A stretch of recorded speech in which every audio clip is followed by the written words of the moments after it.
Olá pessoal, sejam muito bem-vindos a mais um vídeo da série Catequese Passo a Passo.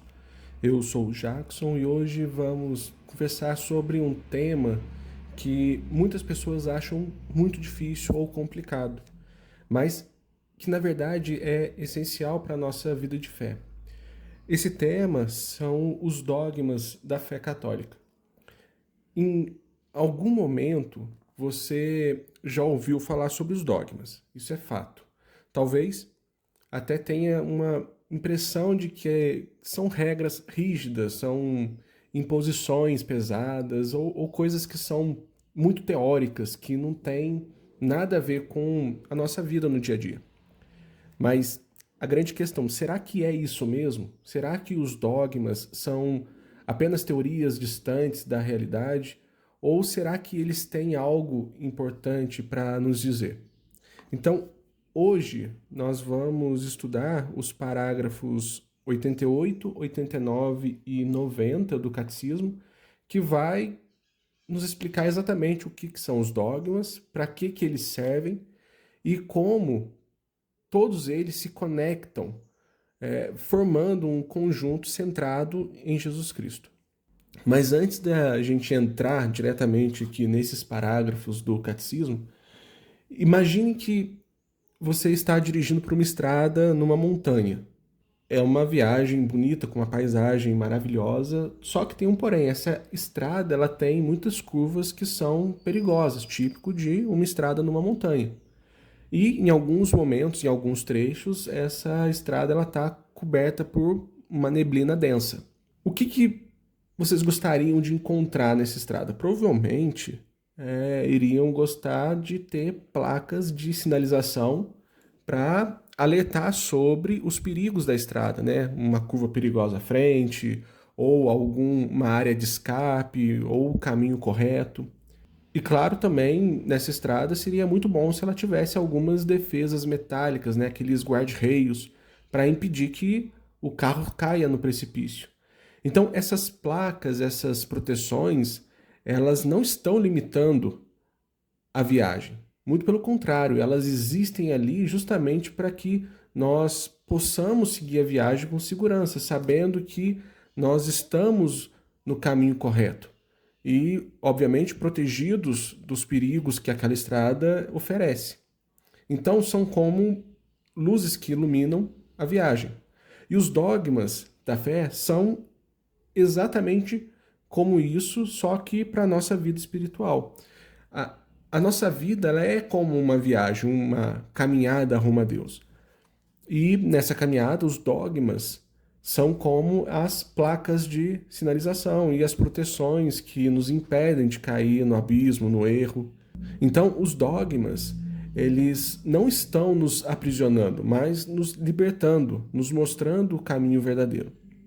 Então, agora que a gente fez essa pequena comparação, vamos olhar mais atentamente para o catecismo e o que ele nos ensina. Então, vamos começar aqui no parágrafo 88, que vai nos dar uma definição do que é um dogma. Então, o catecismo diz o seguinte: o magistério da Igreja empenha plenamente a autoridade que recebeu de Cristo quando define dogmas, isto é, quando, utilizando uma forma que obriga o povo cristão à adesão irrevogável de fé, propõe verdades contidas na revelação divina ou verdades que com estas têm necessária conexão. Pode parecer um pouco técnico esse texto, mas vamos explorar tudo isso junto, parte por parte, para que fique bem claro. O primeiro ponto aqui nesse parágrafo é quem define os dogmas, né? Então fica muito claro que quem define os dogmas é o magistério da igreja.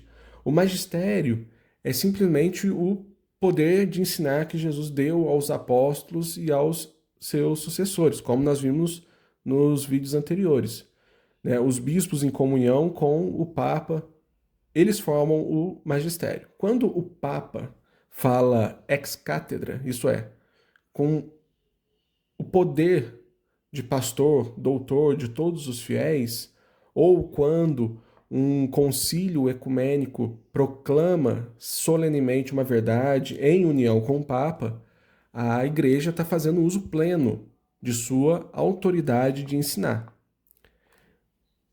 Segundo ponto importante aqui, a Igreja não inventa dogmas.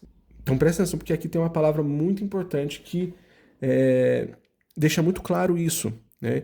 Que o texto diz que o magistério define dogmas, não que os cria. E o que isso significa? Significa que os dogmas já estavam presentes no depósito da fé, na revelação divina que Deus nos deu através de Jesus Cristo. Às vezes, essas verdades estavam explícitas na Sagrada Escritura ou na tradição. Outras vezes, elas estavam implícitas. É como uma semente que precisa crescer e florescer. Então, o papel do magistério é iluminar essas verdades, declarar essas verdades solenemente, para que não haja dúvida. E é por isso que o magistério não cria, e sim define dogmas. Então, um exemplo para ficar mais claro. A Igreja sempre acreditou que Jesus Cristo é verdadeiramente Deus e verdadeiramente homem. Mas, quando surgiram heresias negando isso, foi necessário que a Igreja, no concílio da Calcedônia, em 451, definisse isso solenemente como um dogma. Então, a verdade já estava lá desde o início, mas o dogma veio esclarecer e proteger essa verdade contra os erros.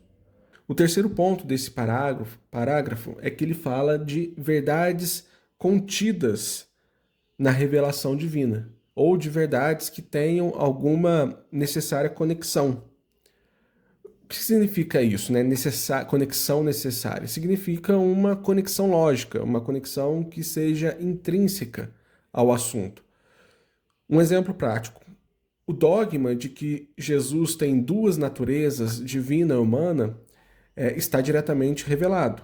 Mas, para proteger esse dogma, foi necessário definir também que Jesus tem duas vontades, uma divina e uma humana. A segunda verdade, ela tem uma conexão necessária com a primeira. Uma se conecta logicamente à outra. E por fim, o ponto mais importante. O dogma exige de nós adesão irrevogável. E o que é isso? É um compromisso firme, é um compromisso definitivo e permanente com a verdade. Não é uma opinião que hoje eu aceito e amanhã eu posso mudar. É um sim dado a Deus. Então pense comigo aqui, quando nós rezamos o credo, o símbolo da fé, nas missas, nós estamos proclamando dogmas. Cada frase do credo foi conquistada, foi defendida e muitas vezes até mesmo defendida com o sangue dos mártires. Então, quando nós dizemos, creio em um só Deus, Pai Todo-Poderoso, creio em um só Senhor Jesus Cristo, Filho unigênito de Deus, a gente não está recitando um poema bonito. Nós estamos fazendo um ato pessoal de adesão a verdades pelas quais os primeiros cristãos perderam suas vidas. Agora que nós entendemos o que são os dogmas, vamos para o parágrafo 89, que nos mostra qual que é a utilidade prática dos dogmas em nossa vida, né? Para que eles servem? Então, o parágrafo 89 diz o seguinte: há uma conexão orgânica entre nossa vida espiritual e os dogmas. Os dogmas são luzes no caminho de nossa fé que o iluminam e tornam seguro. Na verdade, se nossa vida for reta, nossa inteligência e nosso coração estarão abertos para acolher a luz dos dogmas da fé.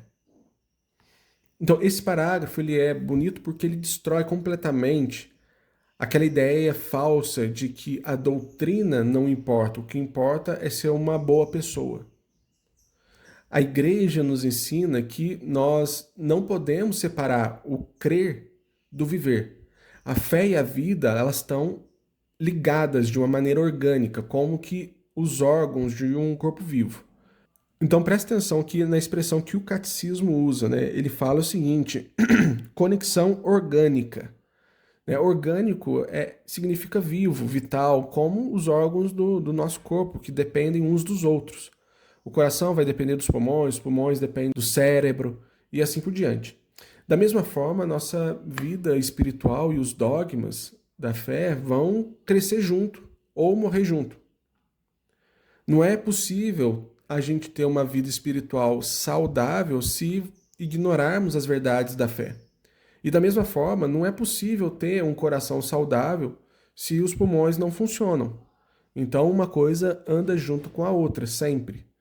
O texto ainda nos diz que os dogmas são luzes no caminho de nossa fé. Aqui nós podemos voltar àquela mesma imagem da estrada, na montanha. Né? Se você está dirigindo à noite, vai precisar de faróis para iluminar o caminho, porque senão você não vai enxergar nada. Os dogmas, eles fazem exatamente isso. Eles iluminam nossa fé espiritual, mostrando onde que nós estamos e para onde nós devemos ir. Não necessariamente para onde estamos indo, né? Às vezes estamos indo para o caminho errado. Então, os dogmas nos ajudam a perceber o caminho para onde devemos ir. Então, um exemplo um pouco mais concreto. O dogma da Santíssima Trindade, ele nos revela que Deus não é um ser solitário, distante, mas uma comunhão eterna entre Pai, Filho e Espírito Santo. E como que isso ilumina a nossa vida? Ilumina nos mostrando que nós fomos criados à imagem e semelhança desse Deus comunhão. Isso significa que nós não fomos feitos para viver isolados, fechados. Nós fomos feitos para a doação, para a comunhão com Deus e com os outros. Então, perceba como que um dogma que poderia parecer abstrato, na verdade, ele transforma a minha maneira de viver, a nossa maneira de viver. E o parágrafo, ele não para por aí. Ele nos mostra ainda algo ainda mais profundo, né? Que existe uma via de mão dupla. Os dogmas, eles iluminam nossa vida, mas se nossa vida for reta, nossa inteligência e nosso coração vão estar abertos para acolher a luz dos dogmas da fé. E o que isso quer dizer? Isso quer dizer que existe uma relação entre a maneira como que nós vivemos e a maneira como entendemos a fé. Uma pessoa que vive no pecado, uma pessoa que vive no egoísmo, ela vai ter um coração e uma inteligência nublados. Vai ser difícil para ela enxergar a beleza das verdades da fé. Por outro lado, uma pessoa que busca viver de uma maneira virtuosa, uma pessoa que pratica a oração, a caridade, que frequenta os sacramentos, vai ter um coração mais limpo, e um coração mais limpo é como uma janela transparente que deixa a luz passar. Então os dogmas, eles não são fardos pesados que a igreja nos impõe.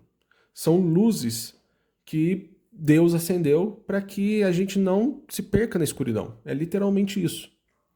E quanto mais vivemos de acordo com a vontade de Deus, mais claramente nós vemos essas luzes.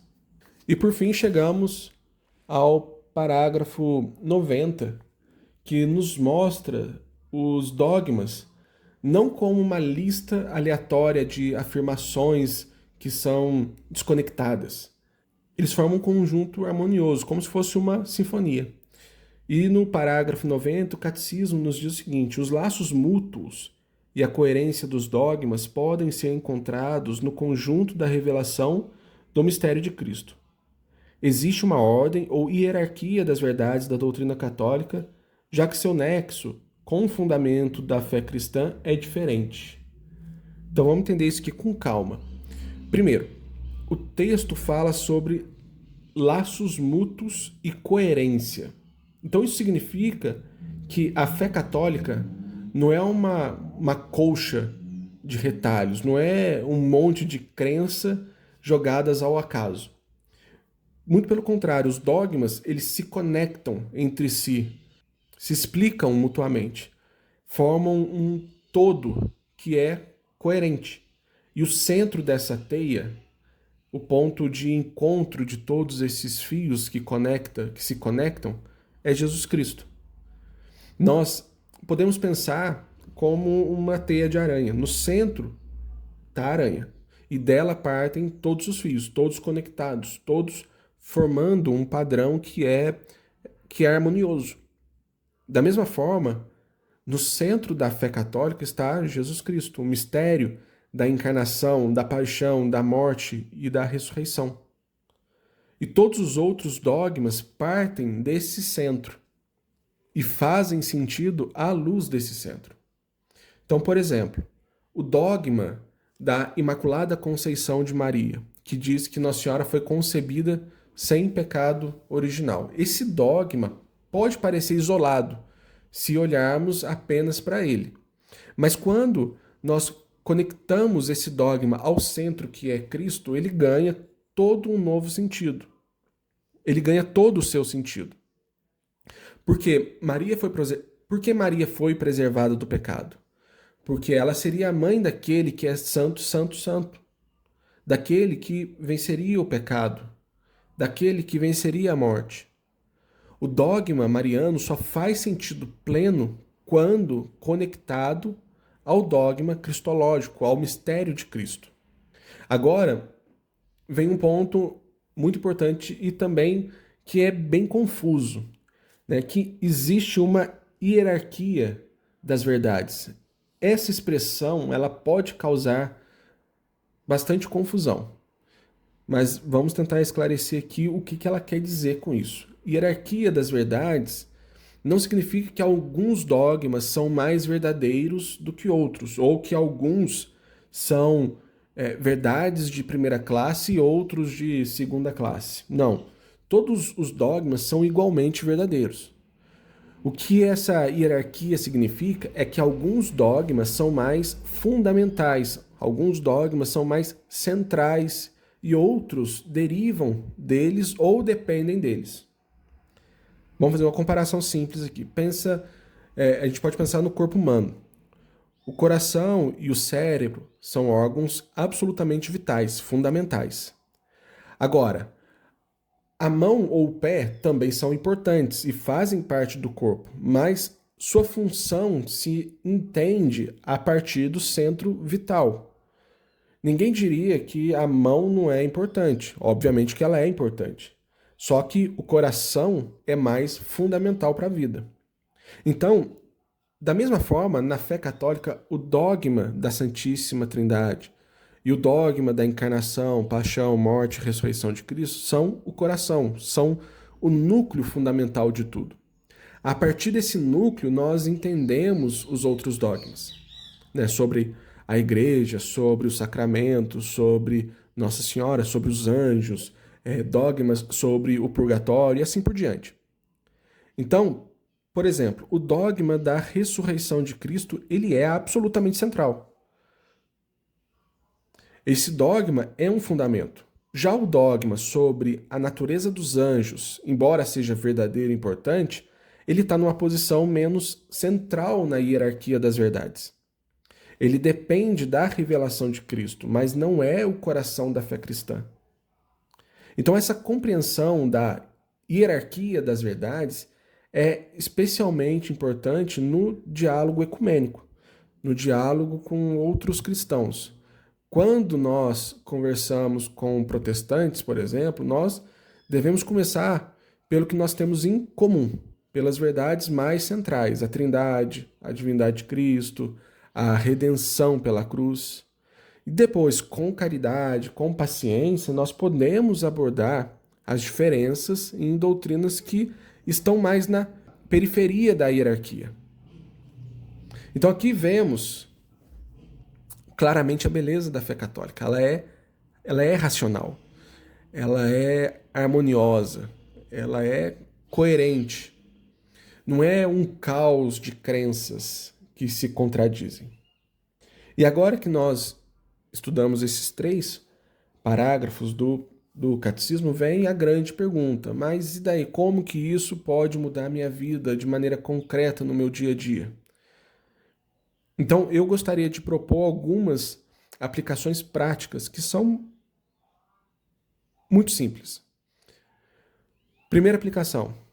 Quando você for rezar o credo na missa, no terço ou na sua oração pessoal, pare e pense no que está dizendo. Cada frase do credo é um dogma. Cristãos morreram defendendo aquelas palavras. Evite rezar o credo no automático. Faça dele, de fato, um ato de adesão pessoal. Uma segunda aplicação. Quando for estudar algum aspecto da fé católica, um sacramento, ou um mandamento, um ensinamento sobre Maria ou os santos, sempre se pergunte como que isso me revela mais sobre Jesus Cristo. Essa pergunta simples vai te manter focado no centro, no coração da fé, e vai te ajudar a entender a lógica e a beleza de tudo que a igreja ensina. Uma terceira aplicação. Não tenha medo dos dogmas. Os dogmas não são prisões, eles são proteções. Eles não limitam a nossa liberdade. Eles permitem que a gente possa viajar com segurança rumo a Deus. E por fim, uma aplicação para quem trabalha com a evangelização, com catequese, com formação. Quando for apresentar a fé católica para as outras pessoas, comece sempre pelo centro, pelo núcleo, pela hierarquia das verdades. Comece por Jesus Cristo, morto e ressuscitado. Não comece pelas doutrinas periféricas ou por questões morais polêmicas. Deixe isso de lado por enquanto. O importante é deixar que as pessoas primeiro conheçam Cristo e o resto vai vir naturalmente, como consequência desse encontro com Ele. Muito bem, chegamos ao fim de mais um vídeo da Catequese Passo a Passo. Eu espero que esse estudo tenha sido útil. E lembre-se, os dogmas não são pesos, não são correntes, são luzes. Eles nos libertam do erro e nos conduzem à verdade que é Cristo. Se esse vídeo foi útil para você, deixe seu like, se inscreva no canal e ative o sininho para não perder os próximos vídeos. Que Deus te abençoe e até o próximo vídeo.